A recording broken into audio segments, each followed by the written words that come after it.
es una rumba gypsy, una rumba gitana, con la cual queremos homenajear a la mujer japonesa que la comparamos como la flor de Sakura, la flor más hermosa de Japón.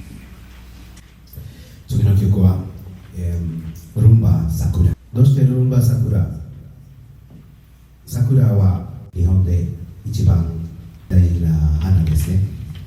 この曲でみんな日本の女性のために作った曲です。聴いてくださ